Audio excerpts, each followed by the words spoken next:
wabarakatuh. Di sini kami dari kelompok 5 akan menjelaskan cara penggunaan aplikasi SPSS dalam pengolahan data analisis berdasarkan asumsi klasik.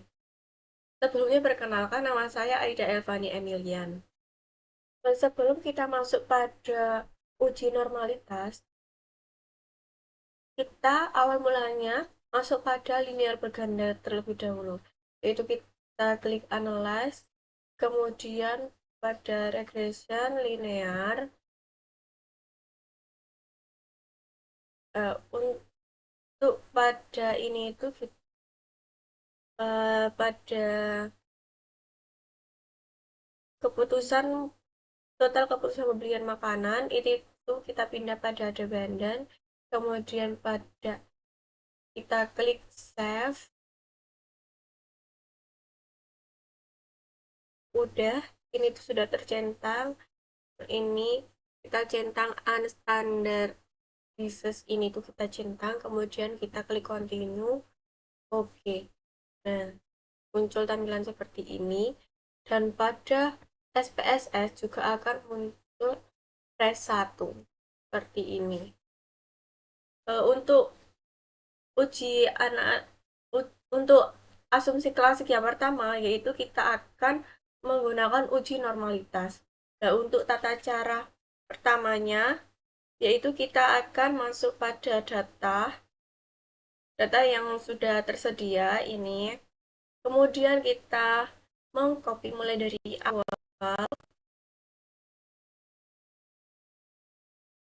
hingga akhir.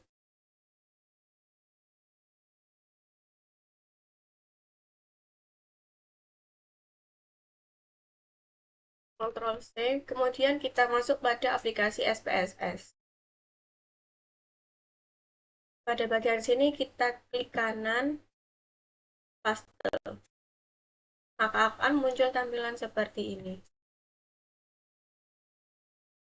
Kemudian sebelumnya pada data ini, pada bagian awal, pada bagian ini kita copy terlebih dahulu pada Excel. Kita sebelumnya sudah membuka Excel, kemudian kita mengcopy seperti ini.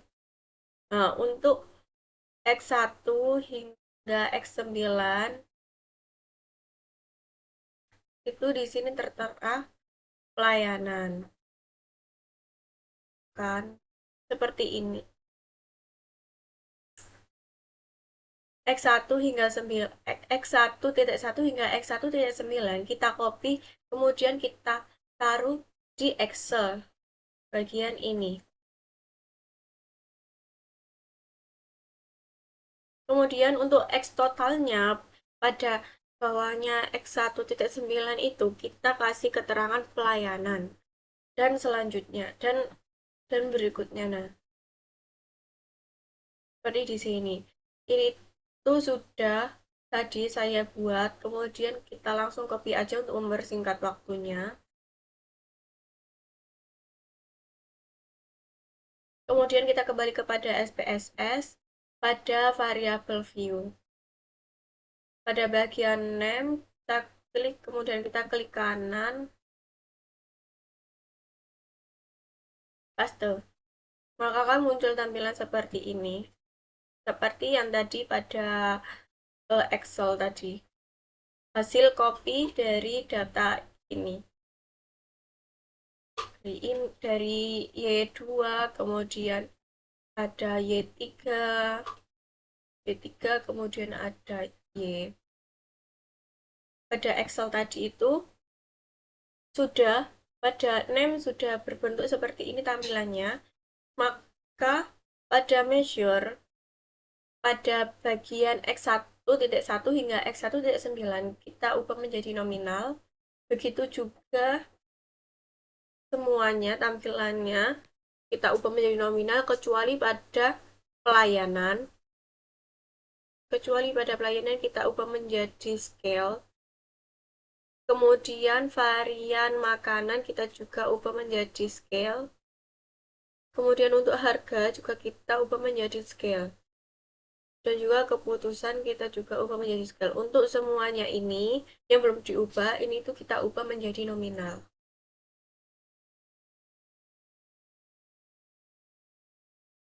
Nah, ini sudah saya ubah tampilannya. Untuk measure sudah saya ubah semua menjadi nominal, nominal, nominal.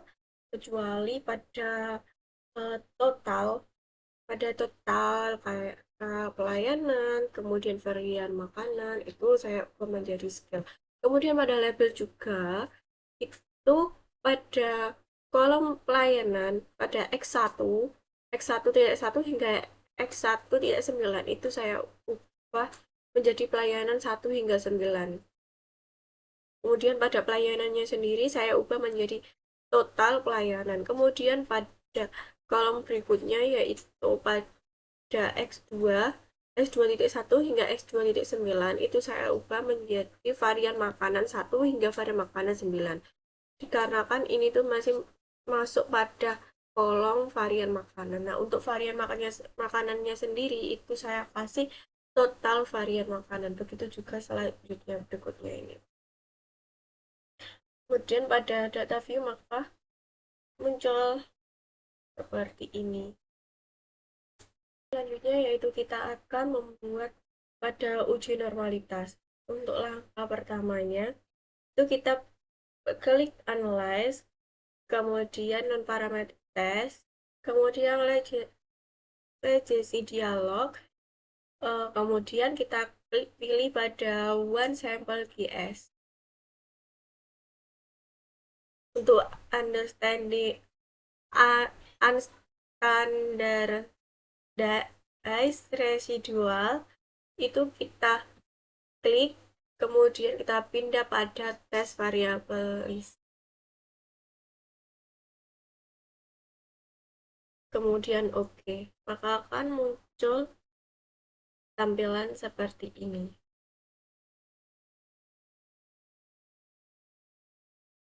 Jika sudah, kemudian kita lanjut pada uji multikolinearitas. Untuk langkahnya kita kembali pada SPSS, ke data view, kemudian kita klik analyze, kemudian regression, kemudian klik linear. Terus pada statistik yang atas ini tuh kita klik, kita centang pada bagian estimate sudah, kemudian model fit udah, kemudian collinearity ini kita centang, kemudian pada Durbin Watson kita centang, kemudian continue, klik OK, maka akan muncul tampilan seperti ini. Ini untuk uji multikolinearitas. Untuk yang selanjutnya yaitu kita akan membuat uji autokorelasi. Maka kita akan kembali pada SPSS tampilan pertama tadi, yang ini. Kita klik transform, kemudian compute variable, kita klik. Kemudian pada fungsional group pada AL kita klik, dan pada function and special variable pada ABS kita klik 2 kali. Pastikan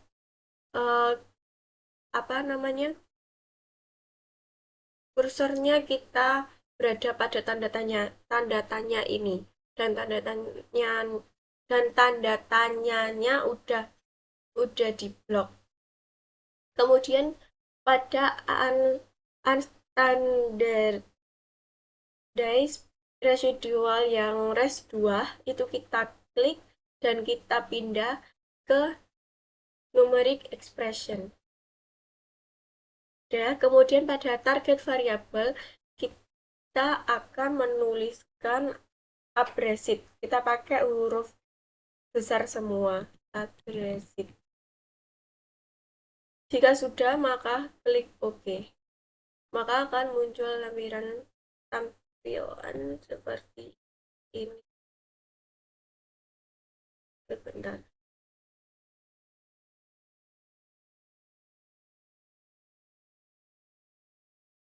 Perkenalkan, nama saya Alfiani Pubangun. Di sini saya akan menginterpretasikan output dari asumsi klasi yang telah dijelaskan langkah-langkahnya oleh teman saya tadi.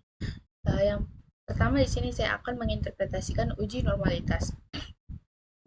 Nah, berdasarkan hasil uji normalitas menggunakan one sample Kolmogorov dapat dilihat dari hasil tabel diperoleh nilai signya yaitu sebesar 0,20 yang dimana ini lebih besar dari 0,05. Maka bisa dikatakan bahwa variabel tersebut terdistribusi normal. Nah, yang selanjutnya saya akan menjelaskan tentang uji multikolinearitas. Ini menginterpretasikan bagian koefisien. Nah, berdasarkan pada hasil analisis multikolinearitas, di sini bisa kita lihat variabel pelayanan ini nilai toleransinya itu sebesar 0,841, yang dimana ini lebih besar dari 0,01, dan nilai FIF-nya ini sebesar 0,189, dimana ini lebih kecil dari 10, sehingga dapat disimpulkan bahwa tidak ada gejala multikolinearitas. Yang kedua ini adalah varian makanan. Nah, di sini diperoleh nilai toleransinya itu 0,594, yang dimana ini lebih besar dari 0,01. Dan nilai FIF-nya itu 1,671 atau lebih kecil dari 10. Nah, sehingga dapat disimpulkan bahwa tidak ada gejala multikolinearitas. Yang terakhir adalah variabel harga.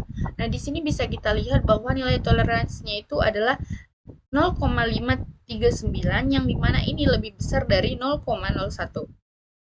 Dan nilai FIF-nya yaitu 1,857, yang dimana ini lebih kecil dari 10, sehingga dapat disimpulkan bahwa tidak ada gejala multikolinearitas. Sekian, terima kasih. Selanjutnya akan dilanjutkan oleh teman saya. Di sini saya akan melanjutkan interpretasi dari hasil output yang sudah disampaikan oleh teman-teman saya sebelumnya. Di sini saya akan menginterpretasikan pada uji autokorelasi. Nah, jadi ini adalah tabel dari uji model summary dari hasil uji autokorelasi tersebut, di mana dari analisis autokorelasi dapat diketahui dengan cara melihat nilai Durbin Watson. Nah, nilai Durbin Watson yang pada tabel ini adalah senilai 1,139 diperoleh perbandingan berdasarkan pengambilan keputusan nilai DU dan juga nilai DW atau Durbin Watson. Nilai DU-nya yaitu 1,6739 didapatkan dari rumusnya yang ada di pada tabel yang sudah di-share waktu praktikum kemarin, dan juga nilai DL-nya yaitu sebesar 1,4 jika dilihat berdasarkan tabel pada tabel yang sudah di-share kemarin. Dengan nilai Durbin Watson sebesar 1,139 yang lebih kecil dari DL 1,40, dapat disimpulkan bahwa model ini memiliki indikasi adanya autokorelasi positif karena nilai dari DW lebih kecil dari DL. Selanjutnya pada tabel interpretasi pada uji heteroskedasititas, biasanya itu dilihat dari nilai signya pada variabel. Nah, berdasarkan hasil data analisis diketahui nilai sig variabel pelayanan adalah sebesar 0,208 yang artinya jika lebih besar dari 0,05 maka tidak terjadi gejala heteroskedasitas. Selanjutnya pada total varian makanan, nilai sigma yaitu 0,04 lebih kecil dari 0,05, maka bisa dikatakan terjadi gejala heteroskedasitas. Dan juga pada variabel harga, di mana variabel harga itu nilai sigma 0,01 lebih kecil dari 0,5, maka variabel tersebut terjadi gejala heteroskedasitas. Oke, mungkin itu saja hasil dari kerja kelompok kami. Apabila ada kesalahan, saya sebagai perwakilan meminta maaf apabila ada kesalahan kata ataupun kesalahan pemahaman materi. Semoga apa yang kami sampaikan menjadi ilmu yang bermanfaat bagi kita semua. Akhir kalam, billahi taufiq wal hidayah. Assalamualaikum warahmatullahi wabarakatuh.